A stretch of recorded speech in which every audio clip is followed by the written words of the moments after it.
line, isn't it? Yeah, they just like a switch flipped in their head where they're just like, no one else counts but us anymore. They're nothing. Us first, always. Yeah. Yeah. And that's, yeah, maybe that is a bit unbelievable still. I don't know if that people would draw people in to kill them like that. I don't know. I don't know. I mean, Peter said he'd turn cannibal within 2 weeks. So, like, I wish I could say I don't believe it, but I'm like, That's funny. I don't know. I never want our cupboards to be empty, put it that way. But so I mean, aside from just being a great episode on its face with a great villain, I do think it's meant to reflect on where our heroes are. And Rick, like, there's always been talk about among the fans, some of the fans, about Rick taking on aspects of his foes, becoming more ruthless like Shane, more crafty like the governor. With the termites, I think he does start to lose empathy with strangers. In fact, I'd definitely say even to the point of dehumanizing them. Like he wants to go in and slaughter everyone at the hospital where Beth is being held without knowing the situation there, whether any of them are good people. There's a time coming up, I swear, where he expresses that he doesn't care even if some people in his own group die in service of his goals. I can't remember the details, but I'll be watching out. And I, unless I'm nuts, I remember him shooting at a stranger that turns out to be a member of the kingdom and a good person. Yeah, that's right? End of season 6, I think. Yeah. And then, of course, the whole thing that fans argue about where he led his team to kill a bunch of saviors in their sleep. But I would always argue you don't even know how many of them were coerced into that. But maybe that one's a little more on the fence. I don't know. He talks about taking Alexandria from them if they don't do what he wants. Like, he definitely changes after this.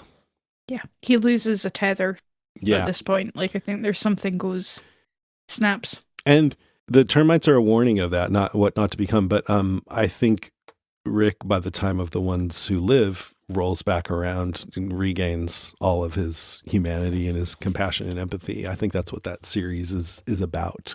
And that's just one reason why I love it so much. Yeah, absolutely. I agree. And I think anybody who watched The Walking Dead and fell off and decides to come back and watch the whole thing just to get the whole story, because I know there are people like that, I would definitely recommend watching The Ones Who Live as part of that, even if you want to skip the other spinoffs. Yeah, the other spinoffs don't conclude the story in any way. The Ones Who Live gives you something. Yeah. The spinoffs are enjoyable for different reasons, but The Ones Who Live I consider it canon. Yeah. I consider it part of the story. It's just part of it. Yeah, because it's Rick and Michonne. Absolutely. I want to rewatch it, actually. Yeah. Sometimes I rewatch the final scene.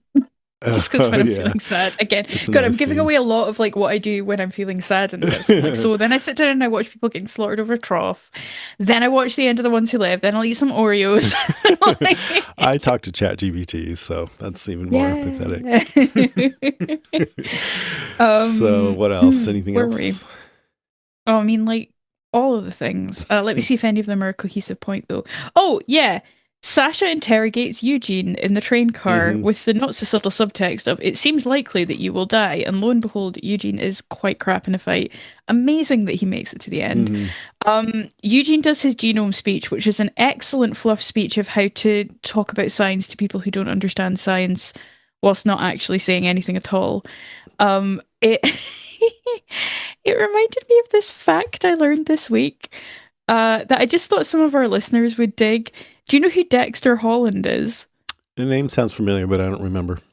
He was the lead singer of The Offspring. Oh, okay, yeah. But like, fun fact about Dexter Holland, it is relevant, I promise, is that he went back to university in the 2010s and earned his PhD in molecular biology. I think I remember hearing that. Yeah. Thesis, discovery of mature microRNA sequences with the protein coding regions of global HIV-1 genomes, predictions of novel mechanisms for viral infection pathogenicity, fed into the COVID vaccine. So every time you listen to Pretty Fly for a White Guy, know that you're helping vaccinations. I don't know. I just thought that was really interesting. His research fed into the mRNA sequencing. That's cool. So like, thanks, Dexter Holland. I think you and Eugene would have had a lot to talk about.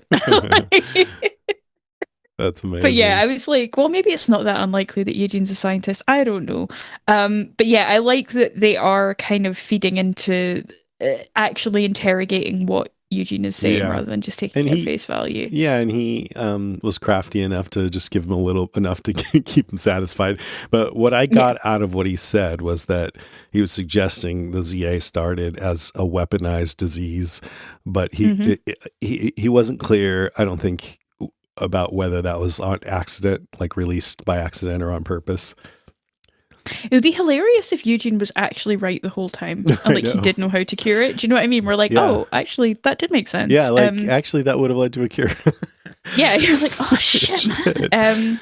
I loved seeing him in because it's the first time we see him really in proper combat, and he is terrible. He's Yeah. like cowering. He doesn't lift a weapon. It's so refreshing to see that, especially Yes. when we've got Father Gabriel on the horizon as well. It's nice to see that there are still people out there who are just rubbish at this kind of Yeah. conflict. I'm not looking forward to the Father Gabriel stuff, honestly. Yeah, and the train car generally, we see the two groups trying to get to know one another. I like that we have the voiceover of a catch up at the start in the cold open. Abraham explains that they were getting ready to leave Terminus, or they mentioned that they would be moving on. And then basically they got rounded up as well in the regularly scheduled shitstorm. Sasha asks about Tyrese. Maggie asks about Beth. Hmm. Daryl says she's alive. They're setting up to attack. Daryl actually explained a little bit about Beth to Yeah. Maggie, unlike with Rick. She needed a little Rick bit more than she's gone.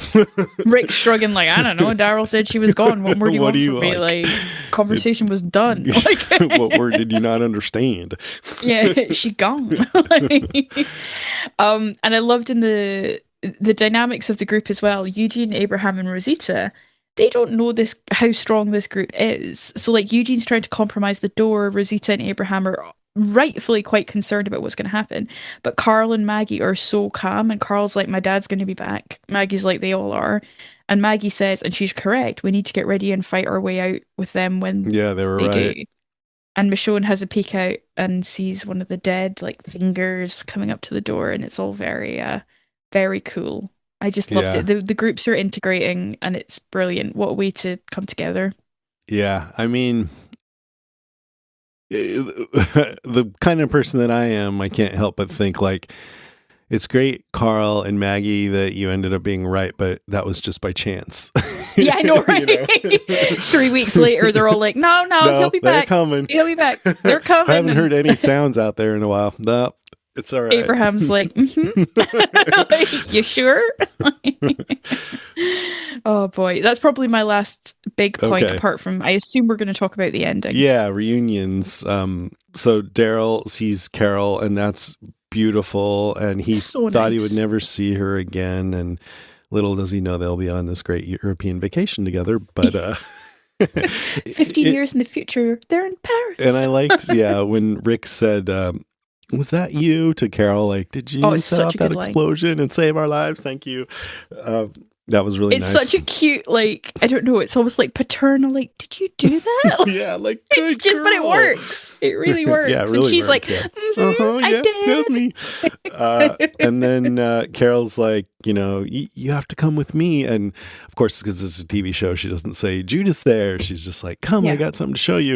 It's probably a good thing she didn't say that, because what if Tyrese had fucked up and Martin had killed I come back had with this me. little thing where I was like, does she tell them Judith's there? Because that would be so bad if you're like, by the way, Judith's alive. Oh, Oh no. shit, she was alive a minute ago. Shit. Yeah, that would have This been is so bad. bleak. God, I'm so glad that didn't Yeah. happen.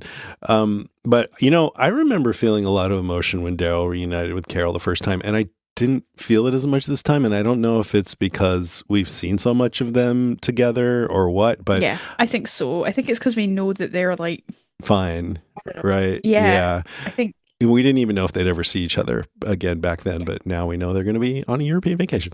But I found Rick and Carol more emotional this Rick time. and I was Carol, like, oh, for me, it was Rick and Judith, Rick and Carl and Judith. always. That really got me. Always. And Tyrese and Sasha too. Yeah, and there's a lovely Rick and Tyrese moment as well, where Yeah. because I'd forgotten, he's beaten him bloody, like Yes. what, 10 days earlier, but there's this real like manly, like, you save my girl kind of If thing. this episode was Fear the Walking Dead, it would have been 3 hours long, but they didn't need to have a whole discussion. They were just like, No. it's all right, buddy. And Daryl, you see him looking a bit wistful, and I think it's because he's half hoping Beth would be there with them, and she's not. I They kind of know, focus on yeah. his face. And nobody's like, where's Mika and Lizzie? No one asked that. Everyone's just fine with that. They're just like, oh, no kids. All right, okay, cool. I love that Michonne's really happy. It's right that she's not in the Grimes cuddle at this point, but spiritually she's there. Yeah. They're on their way. I love that this season, well, not was it this season? Half season started off with them dispersing because of an attack from one adversary, the governor, and then coming together around another adversary. And they're all together walking. It's like, wow, there's a lot of them. It's so good. It's so good. So great triumphant ending. Yeah, you're right. That's one of the reasons. If it not for that, I don't think this episode would be held up in such high regard. But the fact that they're all together and hugging at the end just makes it. It's the special sauce. You got to have it all. You got to have the catharsis. You got to have the tension. Sometimes The Walking Dead can lean too much one way or the other. That's kind of a lot of shows. So I think, I mean, that's what to me went wrong with 7 and 8 is it was too much. Yes, too much. The bad. Like it's okay. We need some. We got to have some on the show, but not too much. Not 2 years worth. But you know, what if no one even died? What if one of the characters had died? Do you think that would have made people not like this episode as much? Maybe not, huh? I don't know. I mean, Sam died. R.I.P. Sam. Yeah. I don't know. It depends, really. I guess it depends who and how. It was and how, Yeah. I mean, obviously, if like Judith had died, that would have been fucking awful. And it would be down in history as like the worst thing that's ever happened on TV. That's right. But anyway, I think they pitched it just right. Much. Yeah. All right, notes. Yeah. I liked the butcher argument. Just thought it was quite funny where they're like, what are we supposed to do? Oh, we don't deal with security. You've been on one roundup. That ain't our job. This is. And it was like a weird sort of buddy workplace comedy that someone got shivved. But I just found that really entertaining. It's funny, but it also speaks to the systematization, if that's a word, and just the organization and orderliness of it all. They have their roles, you know. They're just schmucks. They're just two guys like doing horrible stuff. I also thought that the butcher in particular made an incredible walker. That visual of him staggering out is a really striking looking guy, and it really worked for me. And I'm almost glad that he didn't end up doing something crucial, you know, because Rick had said, let him turn, and then we see him later, and that was it, right? I don't think that was it. That's fine. No, we don't need to have some meaning or something. Yeah. I wasn't sure what Michonne was fighting with. I think she has her katana case, but not her katana, so I'll find out next week on So Katana she's whacking Watch. People with a case? Something like that. Well, she had a two-way stabby. It would like stab backwards and stab forwards, but it was wrapped. So like I'm gonna have to go back and see what that weapon was. The fire was still burning, which I think is symbolic of the fact that they haven't extinguished the threat. And they talk about moving somewhere far away from there. Abraham says to Rosita he's going to talk to Rick, but not just yet. And Rick changes the sign with them. Yeah, no sanctuary. I think it's mud, but it looks a bit like poop. He reaches back. It's like, Maggie, you didn't have to kill a walker to make those Glenn signs. I took Gareth's ledger and I wiped my butt with it. It's like written in crap. Glenn, find me. No thanks. Ew. So romantic. Glenn's like, maybe I don't love her so much anymore. Like, oh my god. Yeah, and on a completely other note, the final sting with the then is really, really brutal. But then also we get a Morgan reveal. I was reading the trivia and I'm like, this is the only episode of The Walking Dead with a post-credit scene. And I'm like, what? And so I went back, oh, thank God I read that because I'd totally forgotten it was there. I didn't watch it at first. Because it's proper post-credits. It's like all the singers. So yeah, it's good. And I think it is important that we see that we humanize the termites, even if they don't humanize the people who they are attacking and dealing with. But yeah, it's rough. It's a rough. Just the things that are implicated, particularly for the women in Terminus, is just awful. It's awful. Like it's terrible. There's one of my favorite shows that I've ever podcasted on was Cobra Kai, which is a much different show. Much, it's more of a is it a comedy, dramedy maybe, and the stakes are way less. But at one point, Daniel LaRusso's daughter Samantha said something like, everyone's got a sob story, but that doesn't mean you have the right to be a bully. And that concept is so important to me. Like, I always think it's important to remember that, everyone has, if you walked in their shoes, you'd understand them a lot better and you'd have more empathy for them. But still, that doesn't mean they get to do whatever they want, no matter how bad they've had it, Yeah, and, absolutely. and face no Absolutely. consequences. Yep. Yep. How about your notes? Uh, Last time I was wondering what the usual playbook is for the termites because we didn't get to see. Mm-hmm. But Abraham says when I told them about DC, a wink and a nod from the head asshole in charge, they pulled their guns and it was right back to our regularly scheduled shitstorm. So I guess at some point Gareth just gave the signal and they pulled their guns on him, and that Yeah. was it. I think anything that hints that they might want to get To away leave, quicker yeah. rather than I wonder if anyone ever integrates. I doubt it. Yeah, it doesn't. I feel like I said last time, they consider themselves as the only ones who matter anymore, and Mm, even said, what's his name? That Martin talked about baby Judith as it's like you're on a boat, you're hanging onto an anchor or something like that. Like the hmm baby's just gonna hold you back. So it seems like they don't want Yeah. anybody else. Those assholes you stay alive with. Yeah. My only other note, because we've talked all the other ones out, is that a big memory of me, for me, of this time is we had Walker Stalker here in San Francisco, down on the Oh, whoa, right really? on the pier. It was really cool. And me and Karen did a special event the Friday night before called the Bobby Q. Bob, because it was a few weeks later, I guess, after the Bob thing.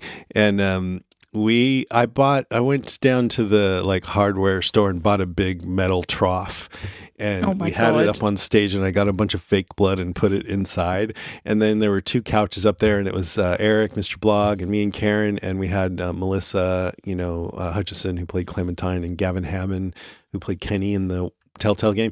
And we did a Oh, that's trivia where incredible. we would have, I got a big Nerf bat for Karen, and we'd have people come up on stage and lean over the trough and answer trivia questions. And if they Oh got it my wrong, God. Karen would hit them on the back of the head. That is oh my, has someone It recorded was fun. that? I I want to don't see know. I don't that. think they did, but she didn't hit him too hard, just a little bop. It Oh. was really fun. That's incredible. Oh my God. I've just Googled it and there are some pictures online Oh, from that really? event. Barbecue, yeah. That was the one where you had Karen Gillan and Matt Smith and everyone, right? Yes, that was amazing. That was my favorite panel Yeah. ever. So good. Someone's got a Flickr album. I'll send you the Oh, cool. link. It's cute. Yay. All Oh, right. fun. Any other like trivia or timeline Yeah, stuff? loads. Loads. Like you said at the start, it was watched by 17.3 million viewers in its initial airing. It surpassed the record set by High School Musical 2, Hmm. I which never was knew that. previously. That's cool. Yeah. There is a post-credit scene. Tied is the highest rated episode of the series at 9.6 as of November 2022, which is when we did our finale. With What what? do you think the others are? Oh, The other two there's episodes? two? Oh God, I don't know. Grove? The Grove? No, No? it's Too Far Gone, which we've covered, and No Way Out, which I think is the Alexandria, They Save Alexandria Where they like episode in No kill Way all Out. the zombies? I Like, well, think that it's seems like season it's every three. episode, but when they Yeah, like is it the one with the zombies? Yeah, yeah, yeah, yeah. no, where they like decide, you know what, we can take on this whole horde, and they just go in and Yeah, kill them all. Maybe that's let's it. do it, man. Yeah. Robin Lord Taylor stated on the episode of The Talking Dead that followed this episode that he was flown in while shooting Gotham to reprise his role of Sam for his short scene. So Nice. it was when his star was on the rise. Hmm. A new set of twins go on to play the role of Judith for season 5. Clara and Charlotte Ward take over the role from Alicia and Eleora DeFranco. Final appearance Much of Robin better Lord these Taylor. two. No, I'm just kidding. I don't know. Yeah, their performance I think is more nuanced. At the end of the episode, when the group reunites and Daryl hugs Carol, this is the third time seeing him cry. The first with Merle as a walker, and then with Beth when he spent time with her in the cabin. This is the first time Rick and Carl see Judith again after thinking she died and Too Far Gone. In this episode, Michael Cudlitz, Emily Kinney, and Chad L. Coleman are promoted to opening credits status.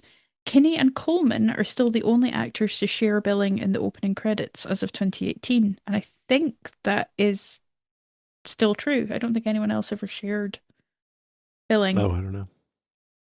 And timeline wise, it's day 531, which is February 6th, roughly a week or 8 days after the prison fell. Hmm. So a lot has happened.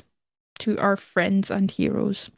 There was an episode of Radiolab, maybe, or maybe it was This American Life. I forget. But there was a segment I heard where I found out that they have this regular practice on like TV shows and movies when there's two stars who might argue over who gets first billing in the credits, where they position the credits so that one person's name is on the left but down lower, and the other person's name is on the right but up higher, because we typically read left to right. So it's kind of equalizing it out. Like one's higher, but it's second, it's on the right. Interesting. And I notice on Dead City, they do that with Lauren Cohan and Jeffrey Dean Morgan's names. They're on at the same time, but one's lower left, one's upper right. That tracks. Yeah, that makes sense. Yeah, because they're co-stars. I think on like Good Omens, they switched around David Tennant and Michael Sheen. Yeah, it's really common. That's awesome. Yeah.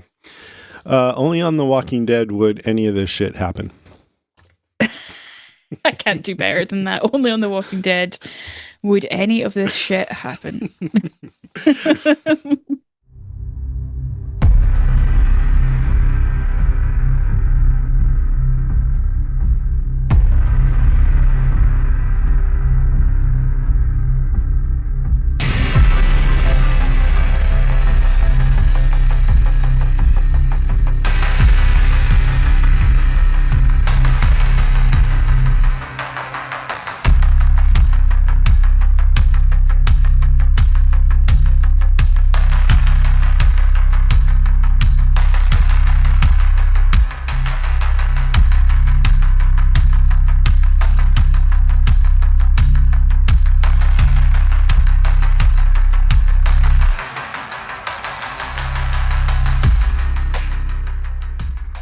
All right, we're back. It's time for listener moans, groans, and grunts.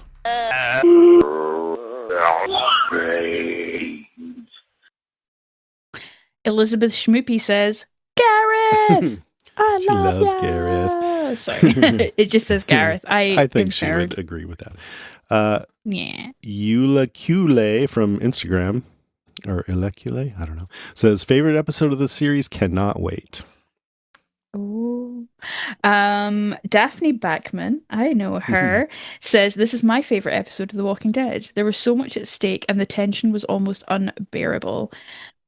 Plus, we get to see Carol become the warrior she was always meant to. Well said. Yes. Robin Mark says, anyone else sweat a bit when they see any kind of baseball bat near Glenn? Yes. What was it like for comic readers whenever Glenn encountered a baseball bat? Were you like, ha, foreshadowing, or back off, it's not time? I mean, for me, I thought, okay, it's probably foreshadowing, but maybe they're going to fuck with us and have him get hit early. Yeah, same. It was just mostly tense, mostly clenching, I would say. Yeah, clenching different orifices, yeah. Yeah, just clenching was my vibe. Wendy Ann says, probably the best episode in the whole series, bookended by snippets of what the hunters went through after their sanctuary was taken by sadistic rapists. This creates a complicated empathy for the hunters, countered with relishing when they finally get what's coming to them. Masterfully done. Well put, Wendy. Said. I like that. Here's a live Steve. Yay. Hello, the cast of us. This is Steve, and here we are. It's The Walking Dead, Season 5, Episode 1, No Sanctuary. I'm excited to rewatch this one because it's been a while since I rewatched it. Is this the one where Carol levels up? I think it is. Okay, yeah, because then, it's flashing back to something. Yeah, it's flashing back to Terminus. Ooh, and we're seeing our group is gearing up, ready to attack. Ooh, yeah, our group getting ready to do what they do best, which is tear a place up. Oh, and then the Cheerios comes in. Oh, the trough scene. And Gareth just casually coming in, asking about his shot count, and the guy answering, and he's about to bash Glenn in. Uh-oh. And he knows what the bag that Rick hid. To pause it for a second, because there's one thing that's always bugged me about this scene, and I remember watching this originally. I may have watched it maybe once on a rewatch. I don't know. But Rick lists a 44 Magnum. He's not talking about his Colt Python, because the Colt Python is a 357 Magnum. So I hope that wasn't a big mistake there by the writers, and just maybe there is a 44 Magnum in there somewhere. Oh, and he mentions the red machete and the gunshots and the explosion, and so it begins. I'm already a minute in. I'll try not to go too long on this one. Ooh, Tyrese can't kill a walker. And lucky for them that the walkers are drawn off by the fighting at Terminus. And Tyrese and Carol meet Martin. This episode was written by Scott and Gimple and directed by Greg Scott Nicotero. Gimple. This guy Martin is such a jerk. I just, the way he's egging at Tyrese here. Girl's doing recon in Walker camo. Ooh, she's got a plan. He's got some sort of rocket arrow. That was actually a really cool shot with that makeshift grenade launcher she did. And so continues the tradition of our group tearing a place up. And Rick's got that piece of wood. He's cutting up his zip tie. Oh, walkers are on fire. Some guy's getting his face eaten. Ew. Of course, everybody in the train car is still ready to go. How did Maggie get the watch? I guess Rick must have took it off the guy who had it and gave it to her in the train car.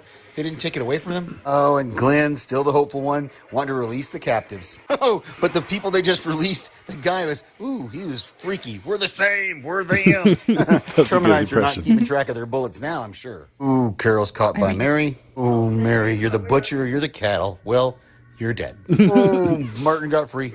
Ooh, Martin, you're just telling him to go outside. What? Ooh, Tyrese, back in action. Wow, Eugene's really good at telling this story. Yeah, it's a story. Oh, fight to the fence. Well, they made it over the fence, and now they're all together again. Well, not quite all yet. Oh, and there's Carol. Oh, I'm getting choked up this reunion between Daryl and Carol. Oh. And there's Tyrese with Judith coming out of the cabin. Of course, we don't know about Martin. Oh, and Carol's got Daryl's crossbow. Does she have Michonne's sword also? Oh, Tyrese says that he killed him. Martin, I mean. And Rick updates the sign with the title of the episode. Not a mic drop, because nobody said no sanctuary. And of course, the flashback to the train cars. And we get our first end credits scene. Which he didn't. Oh, he did. Yeah. Yeah. Steve is bang on the money about the gun, because I found on IMDb there's a bloopers bit, which I'm not going to do every week because it's so long, but word for word, someone pointed that out about the guns. Okay. So yeah, I think you're bang on the money. I have a prop gun that's almost exactly the same looking as that. Pretty cool. When I dressed up like Rick. When Tyrese said he killed Martin, I felt like they should have still gone in and checked just to make sure. Just in case. Just in case. Matt King says, just watched season 4, episode 16 and season 5, episode 1 back to back. What a great pair of shows. Yeah, the best pair. Opening up with the flashbacks to how Gareth was a prisoner like them before, the scene in the makeshift abattoir was quite grim, with the baseball batting in the heads followed by the gruesome throat slitting to bleed them out, ready to be tomorrow's lunch. Thank goodness for undercover Carol going full Avenger and causing an explosion with a firework, distracting Gareth and leading to his eventual downfall. And Tyrese taking out the gobby termite in the shed was satisfying. Some great action in this episode. It did surprise me how quickly Terminus lasted. They'd barely just got there. I have two thoughts. One is that I love when listeners reveal where they're from by using a slang word like gobby. I'm like, yes, he was gobby. Do you know gobby, Jason? No. Like, just won't shut up. Like, okay. Gobby, shut up. And secondly, I meant to say in the main episode, like, Rick's guns did save their lives because Gareth came to ask him about them. If he hadn't done that, they would have gone down the line quicker. That's true. Yeah. Mm-hmm. So it was very well thought out. Our old friend Gemma Hall. Hey, Gemma. Yeah, it's been a while. Gemma says, I hated it. No, she doesn't.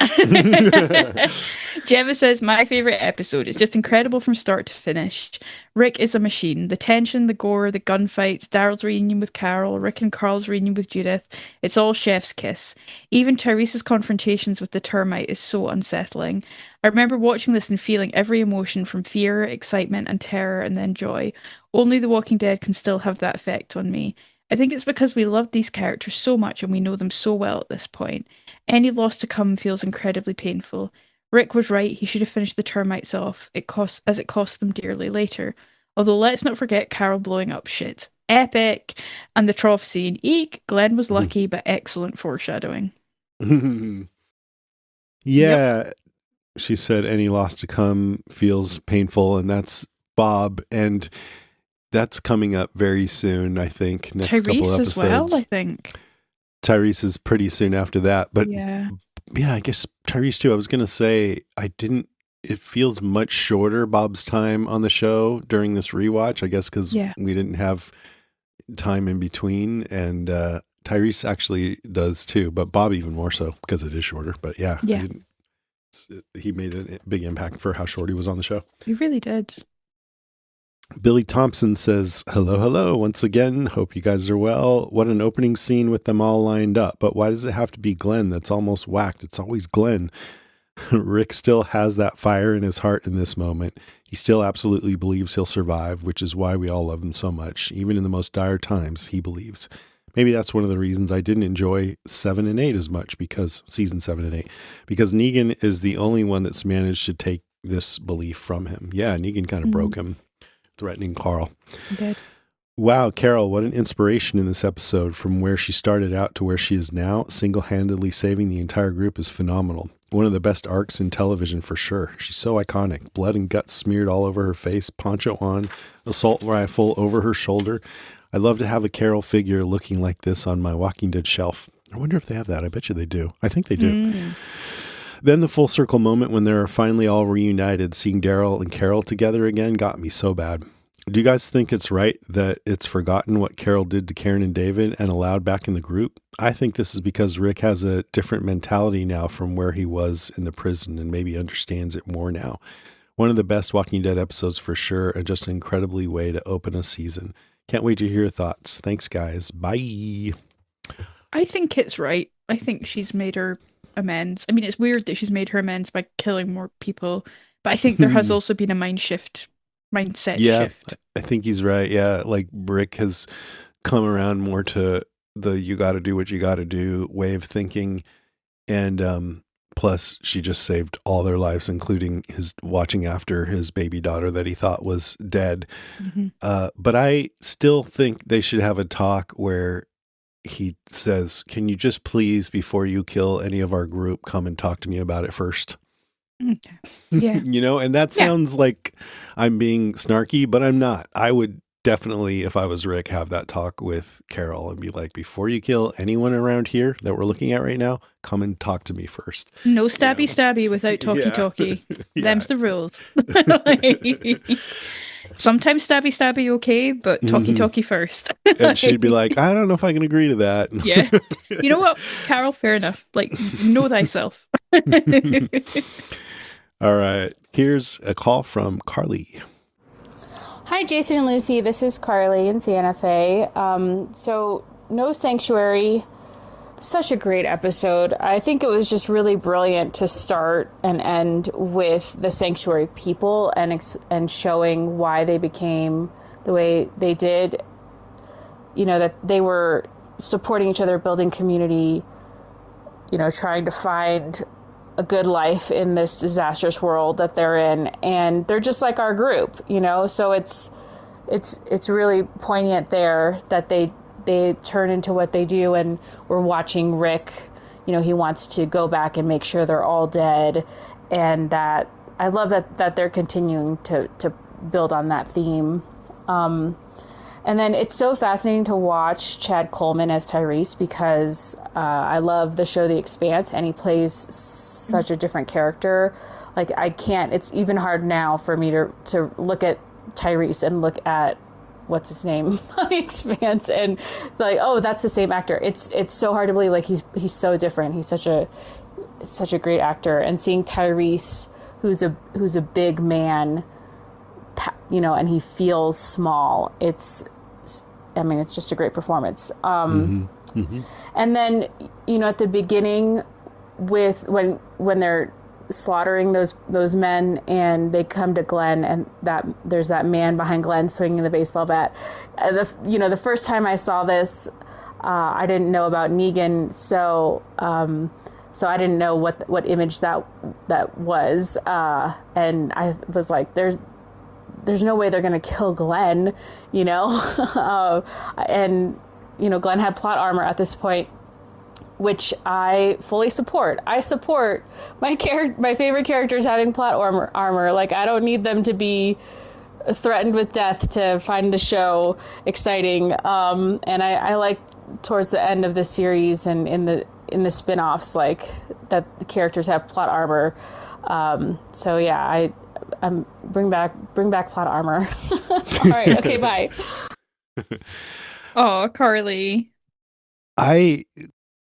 After reading the Walking Dead comic, when Shane died in issue 6, I think, I was like, holy shit, this is different. And then they kept regularly killing people off.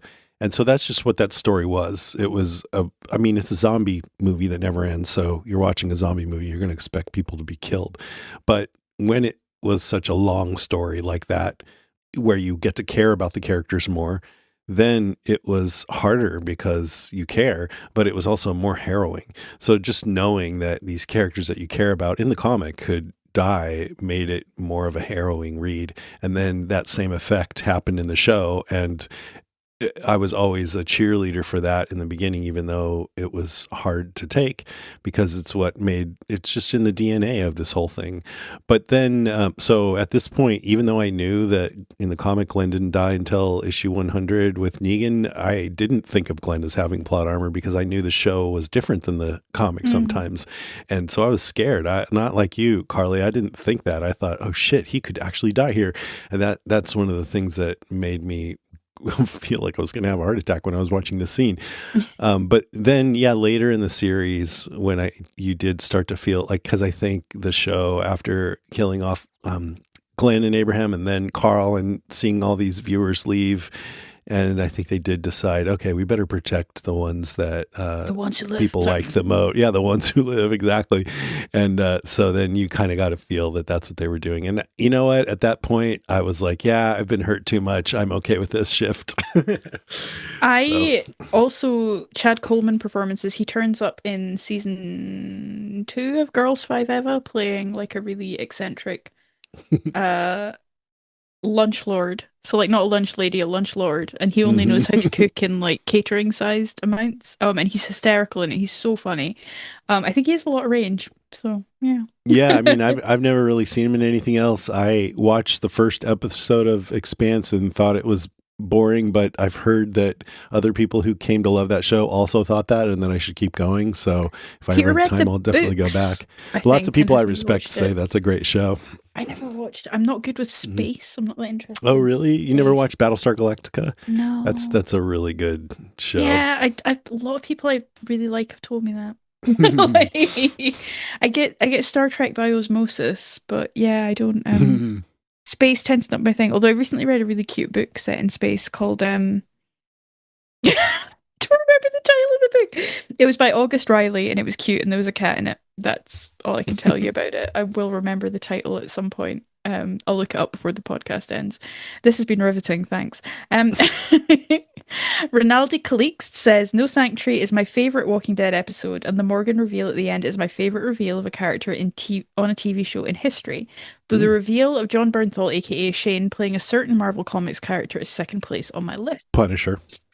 So I felt compelled to write in, even though I'm not caught up, but just like Morgan, I'll eventually catch up to Rick Grimes / Jason Kabassi. Top 5 reasons I think No Sanctuary is the best episode of The Walking Dead. 1. The opening 5 minutes of this episode are incredible. 2. Rick writing No Sanctuary in mud. Sorry. It is mud, Randy. Not Randy. God. It is mud, Rinaldi. I'll stop being a child. We don't know that for a fact. We can only say what we saw. And Morgan seeing the sign or smelling the sign a few weeks later. Sorry. Okay, I'm going to read this again. No, keep going. Okay. This is fine. Morgan seeing the sign weeks later. 3. Carol, no need to explain more. 4. The group reuniting at the end with Rick and Carl holding baby Judith. 5. Gareth was played well by actor Andrew West. I agree with that. I agree with all that. Honourable mentions. Tyrese not killing Carol in a mixture of rage and grief over Karen's death saved the group. Chad Coleman's acting with his facial expressions in his scenes with the Terminus resident Martin was incredible. He saved baby Judith twice. Hopefully someone told Judith this when she got older. Oh yeah, someone needs to tell her that. Thank you, Jason, for doing this rewatch. FYI, Rick Grimes was who Jason dressed up as during the 2023 Zedhead meetup costume party in Massachusetts. I dressed up as Tyrese. I wanted to dress up as Morgan, but was worried I'd hit people in the face with a bow staff at the party by accident, and a hammer is easier to carry. Grateful to be a Zedhead, Rinaldi. Rinaldi, you've just reminded me that when we were watching A, and they did the "You're my brother" scene, Peter just went, "You're my brother. And if I ever disappear for an extended period of time, would you take care of my daughter and son until I get back? Thanks. Okay, bye." And Daryl being like, "What?" Sorry, what? No, what? And I didn't say yes. What? You're my brother. You're my brother, so you kind of have to. Anyway, bye. Yeah, what if he had said, you're Judas' godfather? Yeah, what? You're Judas' legal guardian. I signed the thing for you. Or what? Carl's, yeah. Thanks, Rinaldi. That was amazing, nice. Rinaldi. Thank you. Chandra Wright says, oh my God, this episode. Before season 7, I thought this was one of the most brutal episodes. The cannibalism was wild. The first time watching this, especially as someone unfamiliar with the comics. But even more than that was the sheer brutality of the attack waged by the group who overthrew Terminus.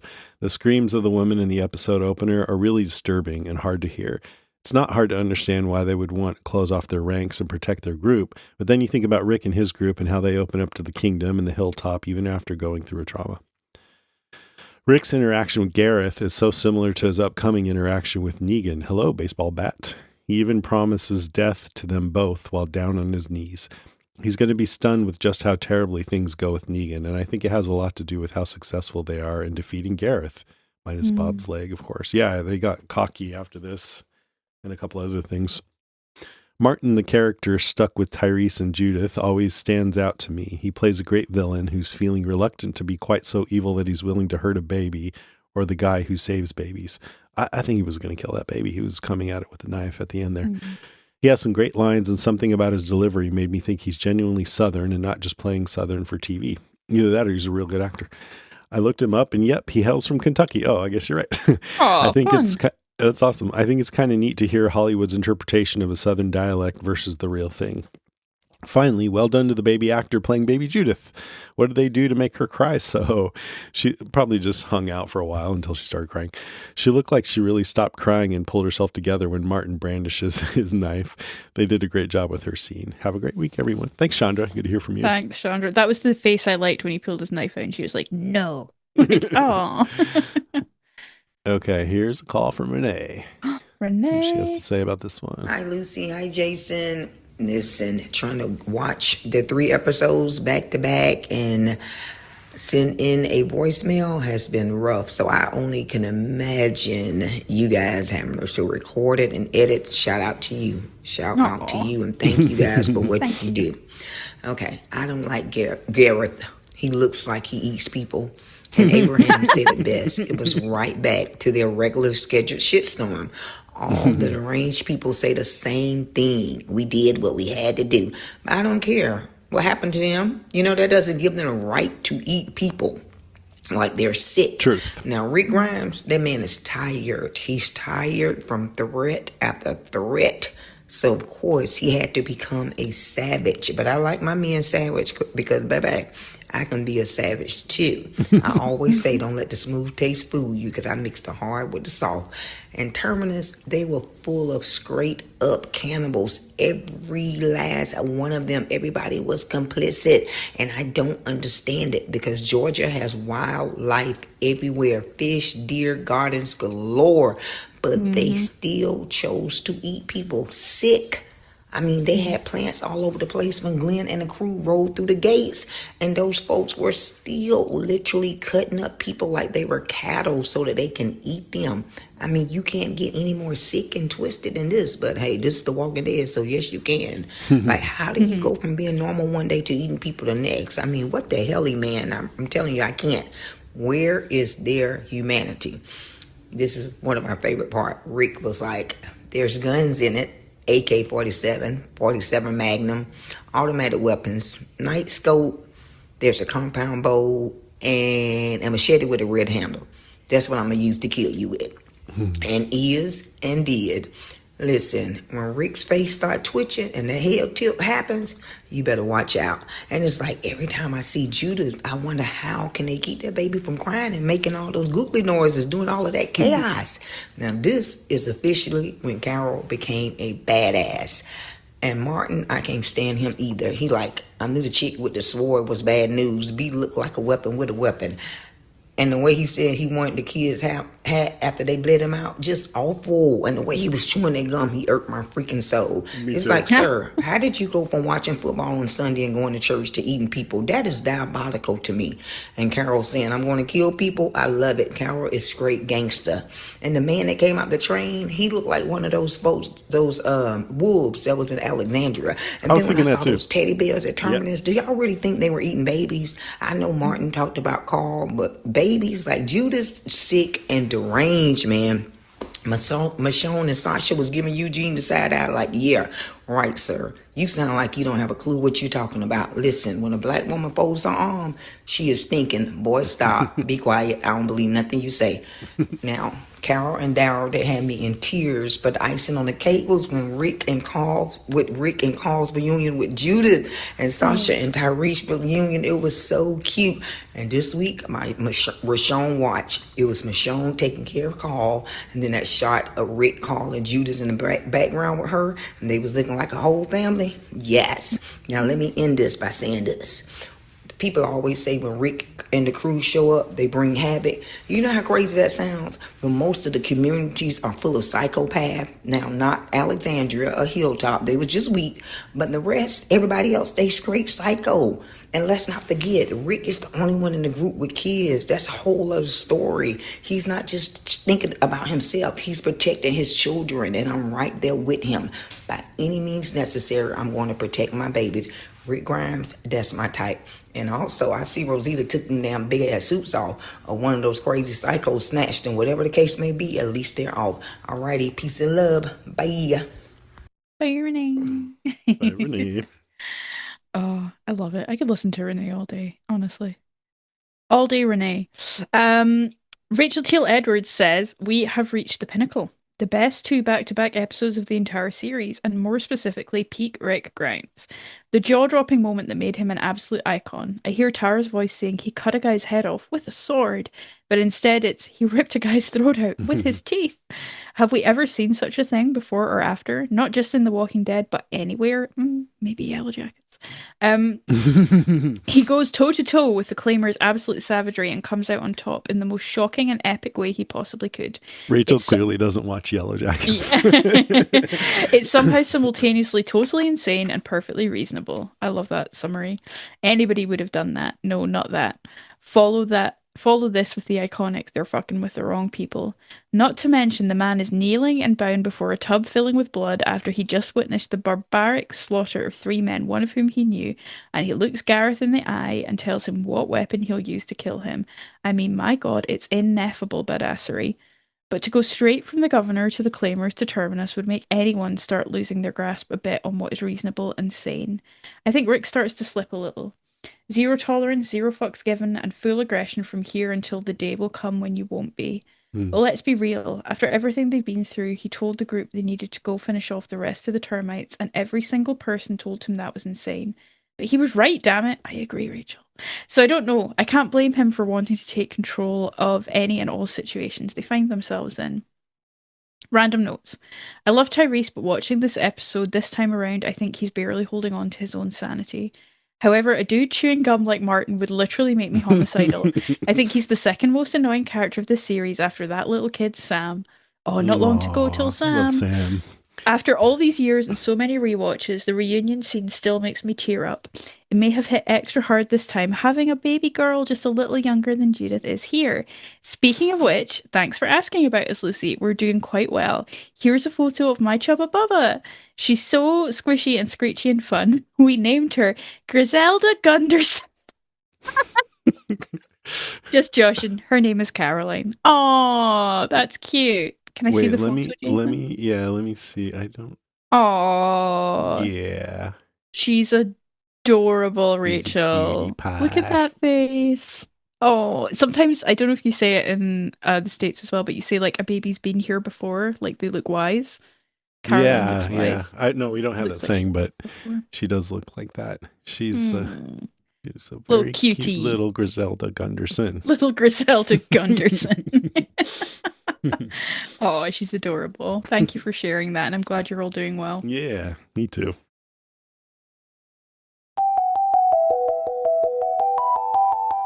All right, that is our show, episode 663. Thanks so much for listening, everybody. Next time will be The Walking Dead Season 5, Episode 2, Strangers. If you want to write in or leave us a voice message about it, you can find all our contact information at podcastica.com.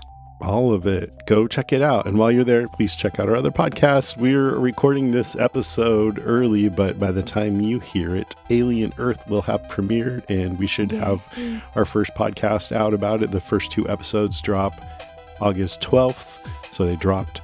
And if you check us out on Wax Episodic, you can find that, and hopefully it will have been great. That's so exciting.